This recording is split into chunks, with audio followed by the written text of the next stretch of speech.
We invite you to watch how we clear the views on all matters through our partner station MITV on DSTV channel 255, 7 p.m. daily, and also our YouTube and Facebook pages under one name, Clearview News Desk every day. We call it the People's News, as we are available to come over and cover your events upon notice. Or do you have news you want us to broadcast? Send it in. We verify and go to town with it. All for you. Go ahead, engage us to thrash out those naughty issues on the news. And what we need from you is to share and subscribe. More important, convince your loved ones, friends, relatives, co-worshippers, and more to subscribe so as to be getting notifications as we break the news. Go a step further, like the news, and drop your thoughts on the comment section. Clearview News. We clear the view one time and for all time.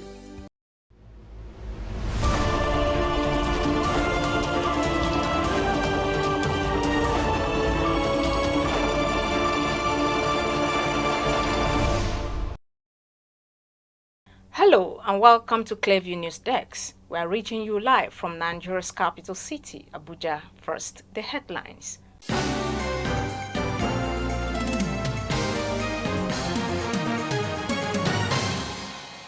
Equatorial Guinea Vice President announced plans to install surveillance cameras in all state body offices following a sex-tape scandal involving one of the country's top officials. Labour Party's presidential candidate Peter Obi declares he will not consider divorce even in the event of infidelity. EFCC arrests former Delta State Governor Ifeanyi Okowa over alleged diversion of derivation fund.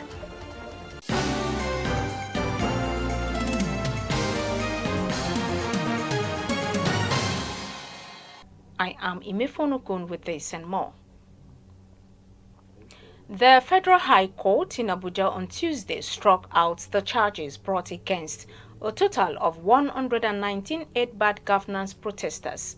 All 119 protesters were arraigned on Friday, November 1st, on charges bordering on treason felony, inciting to mutiny, among others.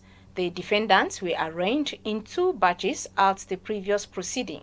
The first batch comprised a total of 76 protesters, which included 32 minors, and the second batch a total of 43 protesters. The trial judge, Justice Obiora Okwotu, struck out the suit following an application by the counsel to the Attorney General of the Federation, MD Abubakar, to take over and discontinue the matter. The operatives of the Economic and Financial Crimes Commission have arrested a former governor of Delta State, Ifeanyi Okowa, over the alleged diversion of 1.3 trillion naira derivation fund. The 1.3 trillion naira amounted to a 13% derivation fund from the Federation account between 2015 and 2023. According to sources in the Commission, Okowa was at the EFCC office in Port Harcourt, Rivers State, and was subsequently arrested by officials of the Commission. Investigators are also investigating the diversion of funds by the former governor to acquire estates in Abuja and Asaba in Delta State. He is being held at the EFCC holding facility in Port Harcourt. Meanwhile, the FCC spokesman Dele Oyewale confirmed his arrest. The Labour Party's presidential candidate in Nigeria's 2023 general election, Peter Obi, has affirmed his commitment to his wife, Margaret Brownson, declaring that he will not consider divorce even in the event of infidelity. In an appearance on a broadcast hosted by comedian and actor Chinedu Ani Emmanuel, popularly known as Nedu Wasobia, Obi shared his personal beliefs about marriage and loyalty, expressing an enduring commitment to his spouse.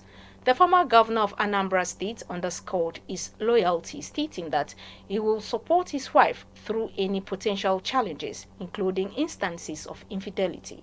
Meanwhile, Obi's comments have sparked discussions on social media, with many weighing in on his views on loyalty, marriage, and forgiveness. It is no longer news that climate change has become a global challenge which is a threat to the existence of the entire human race if not properly managed. To this end, environmentalists have called for equitable and sustainable climate financing that will support both mitigation and adaptive measures to enhance resilience of the ecosystem against its negative impact. The call was made at the 3rd National Climate Change Conference held on Monday in Abuja. Clavius Gloriata was there and now tells us more. Climate change is a global challenge affecting every country, especially developing ones like Nigeria. Food security, water stress, floods, droughts and rising sea levels are among the several effects of climate change Nigeria has experienced, posing a threat to its agriculture and ecosystems. From the rising sea levels in the south to desertification in the north, these key climate risks have disrupted the economic activities, livelihood and social systems of the country.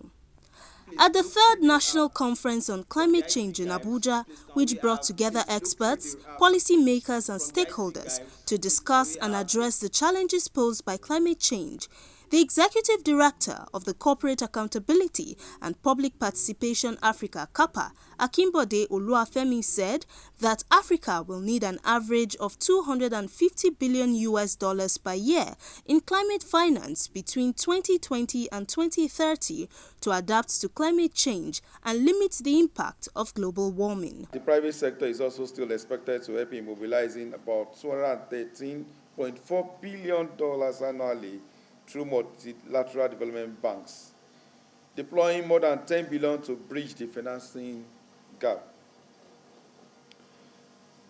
This amount is minimal compared to the quantum of devastations caused by climate crisis in the region, including our country, Nigeria. As at today, not up to 20% of the funds needed have been raised. And so, climate activists and rights movements across the world have called for the declaration of a state of emergency on climate financing, with an initial demand of $5 trillion in climate finance annually in the next 5 years as a down payment to the global south as a matter of urgency and justice. In their remarks, Minister of Environment Balarabe Abbas Lawal and the Executive Director of Health of Mother Earth Foundation, Nemo Bassi, and other speakers said the recent natural disasters recorded across the country illustrated the urgent need for effective climate finance and relevant collaboration to reduce its burden. Climate finance remains essential to close the funding gap in our environmental programs.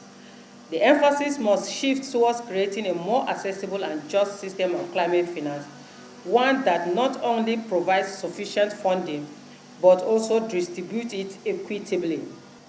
In addition to public financing efforts, it is crucial to foster a strong collaboration with the private sector. By creating a conducive policy environment, we aim to encourage more private sector investment in green projects. When it comes to climate change, there are things our advocacy should actually be mostly to connect the policy level to the grassroots. Because I believe that the grassroots would be very well placed to help shape the policy direction. As of 2023, over 12,000 people died globally because of floods, forest fires, cyclones, landslides, representing a 30% increase compared to the figures in 2022. So this report actually confirms that a lot of the actions we are taking is either they are not addressing what the issues are, or we're just paying lip service to it. The conference with the theme, Channeling Action Towards Just, Sustainable Climate Finance, featured interactive sessions among participants at the event, aimed at fostering a national dialogue on climate action, promoting knowledge sharing and inspiring collective action. It is hoped that the outcome of the conference will inform climate policy and decision-making processes, driving Nigeria's progress towards a climate-resilient future, even as the world prepares for the 29th UN Climate Change Conference, COP29, expected to hold between 11 to 22nd November in Baku, Azerbaijan, to accelerate these efforts. Gloria Atta, reporting for Clearview News. The Vice President of Equatorial Guinea, Tedi Nkwama, has announced plans to install surveillance cameras in all state body offices. The decision was made following a scandal involving the country's Director General National Financial Investigation Agency, Sasa Ikunka, who was arrested for allegedly recording over 400 sex tapes of the wives of notable people in the country. The Equatorial Guinea government emphasized that this tape is crucial for promoting an environment of accountability. The policy has stayed varied responses from public sector employees and human rights advocates. While some officials view it as a positive step towards reform, others have raised concerns about potential privacy implications. The timeline for the complete rollout and the exact scope of surveillance have yet to be detailed. However, the government has assured that the initiative aligns with existing legal frameworks aimed at strengthening governance and safeguarding public resources. If you are just joining us, you're watching the news on Clearview News Desk. We'll be back after this break. Stay with us. We break the news. This is Christ Embassy. Recollect, we were the first to break this. Governor Abia Yusuf of Kano State has approved the appointment of 3 second-class emirs. And this? Erasmus is the most successful program of the European Union to support education and youth. And this? Fubara is not an ungrateful person. And more. Tension is currently mounting in River State. The planned arraignment of Yaya Bello. Across our platforms. Subscribe now and you will be receiving our notifications and never left out as the news breaks on Clearview. Welcome back. In a country like Nigeria with over 200 million people, it is easy for one to be overwhelmed by pressure from the surrounding environment. In this special report, Clearview TV's Gloria Atta takes us through the impact of mental stress on human health and the need for every individual to pay attention to it. The crisis of mental illness across the world is on the increase, rapidly affecting the society and putting a heavy burden on the healthcare systems. Mental health issues are widespread in every society and country across every continent. At least 1 in 4 people are affected by mental illness at some point in their lives, with women more likely than men to be diagnosed. Data from the World Health Organization shows that 1 in every 8 people in the world live with a mental disorder, which involves significant disturbances in thinking, emotional regulation, or behavior of an individual. A significant number of the population, as much as 70%, do not receive treatment for mental illness due to lack of resources, trained health workers, and in many cases, the social stigma around mental health care. In Nigeria, the case is no different, as about 25 to 30% of citizens suffer from mental illnesses, and less than 10% of these population have access to professional assistance.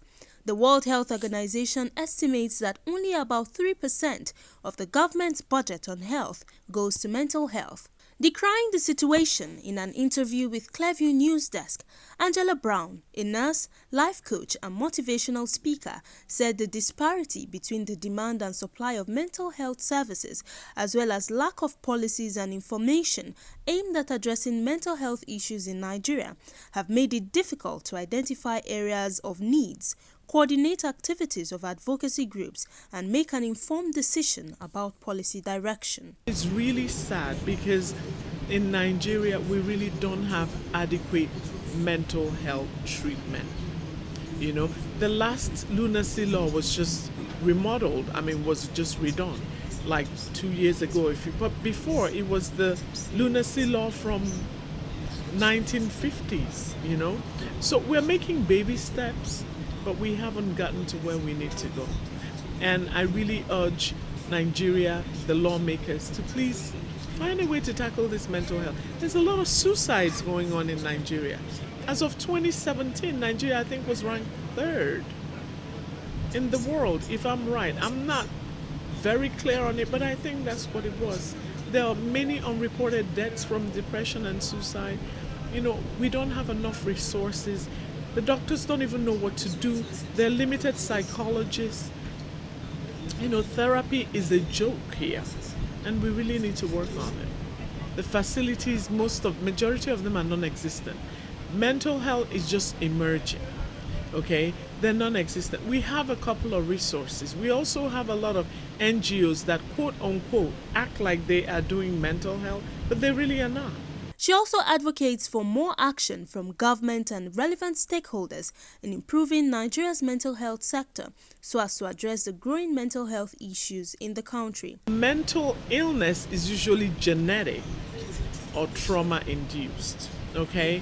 So when we're talking about mental illness now, we're talking about things like anxiety disorder, schizophrenia, you know, compulsive obsessive disorders, you know, bipolar. Those are all mental illnesses, and they're usually genetic, and sometimes they could be caused by trauma or other underlying things like drug abuse, you know. So people need to understand that, and we really don't take into cognizance that mental health is a problem in this country, because we really need to understand that if you're not in the right headspace, you can't give what you don't have. And a lot of us are going through issues, and because of the stigma associated with mental health, nobody really pays attention. So we need to create a lot of awareness and understand what you can look for, okay? Like, you know, somebody that is having a lot of anxiety all the time, not related to anything, you know, reach out, speak to your practitioner, your doctor, or talk to a therapist and see what's going on, because through that we may find out what's going on or able to diagnose and help you out. Somebody that is bipolar may not even understand that they're bipolar, you know. Their friends may be jokingly say, oh, you're bipolar, because of the changes in the moods and the changes in behavior. And when you have those changes, you can explain why. Seek the attention of a therapist or a medical physician to kind of help you. And if you're feeling really bad, you know, don't ignore it. Forget about the stigma associated with mental health. The time is now to reach out, talk about it, have the conversation, and take care of you.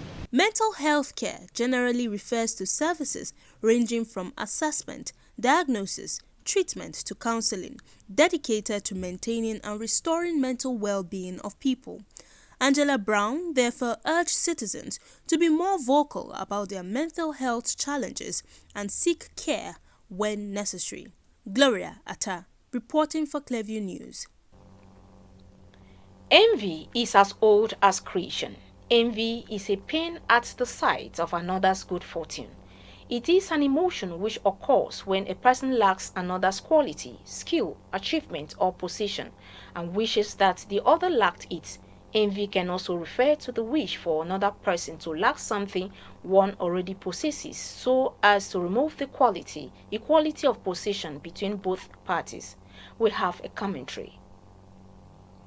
While conducting research into envy, the best description we could give this feeling is a sort of pain at the sight of another's good fortune, stirred by the inner workings of people that make them bitter towards those who have what they believe they also ought to have. Envy falls into two types, benign and malicious. While malicious envy is an unpleasant emotion that causes the envious person to want to bring down the better off, even at their own cost, benign envy involves recognition of other beings better off, but causes the person to aspire to be as good. Benign is still a negative emotion in the sense that it feels unpleasant. According to researchers, benign envy can provide emulation, improvement motivation, positive thoughts about the other person, and admiration. This type of envy, if dealt with correctly, can positively affect a person's future by motivating them to be a better person and to succeed.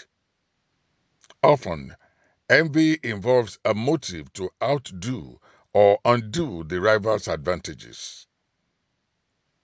Envy has been found to be so deadly as to cause a reluctance to see our own well-being overshadowed by another's, because the standard we use to see how well off we are is not the intrinsic worth of our own well-being, but how it compares with that of others. In the Christendom, envy is one of the 7 deadly sins. And in Islam, envy consumes good deeds just as fire consumes wood. Generally, people who suffer from a case of malicious envy are blind to what good things they already have, thinking they have nothing, causing them to feel emptiness and despair. Envy is also deep-rooted within professions, mostly professions that bring fame. Have you ever envied someone who seemed to have the perfect life, only to find out later that they were in fact suffering in a very major way? These cases are more common than we might think. We just don't have the opportunity to learn about someone's difficulties when we are negatively enveloped in envy of what we see as charmed life. We should allow envy fuel self-improvement when appropriate. When our envy is rooted in things we cannot change about ourselves, such as a difficult childhood, a traumatic event, or certain health conditions and disabilities, using envy to motivate self-improvement is more likely to dig us deeper into frustration and self-blame. But sometimes, envy alerts us to things that we want in life that are potentially attainable if we are willing to make certain changes. For example, if you envy your productive colleague, you might find that you could be more productive yourself if you learned to manage your time better. Very important, don't forget to count your own blessings. And please note, here at Clearview, we believe that envy is counting the other fellow's blessings instead of counting your own. Envy drains our happiness and saps our energy.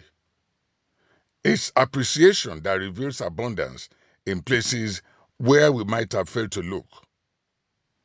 And now to the victim. Are you being envied? You can survive through these points. Don't start to feel small. This is what the envious person wants. Try to catch that feeling of diminishing yourself and stop yourself from doing it. Don't let their insults stick. Smile and nod and show that their words are not getting to you. Don't make apologies for who you are and what you do. You don't have to hide your good fortunes just because you fear someone will swoop down and punish you for them. Don't retaliate by criticizing them too.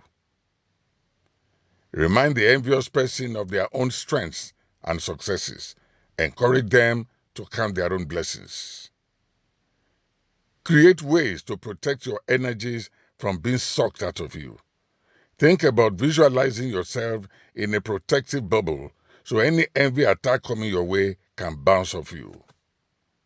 And finally, choose to hang out with people who make you feel good about yourself rather than those who deplete you. And that's the news, but before we go, a recap of the top stories.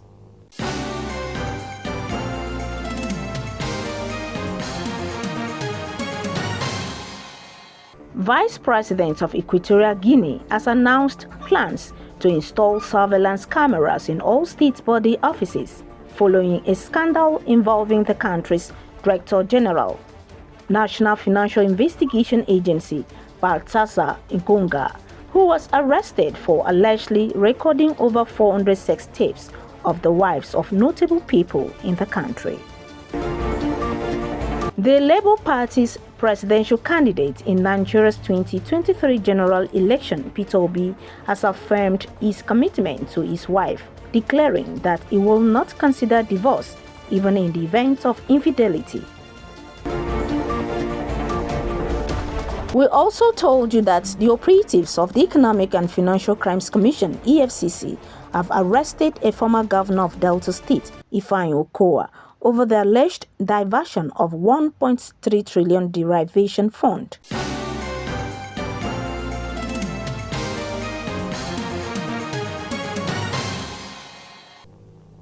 You can follow up on latest events and happenings around you via social media platforms on Facebook, Instagram, and YouTube at Clearview News Desk, or via handle on X, formerly known as Twitter, at Clearview Online.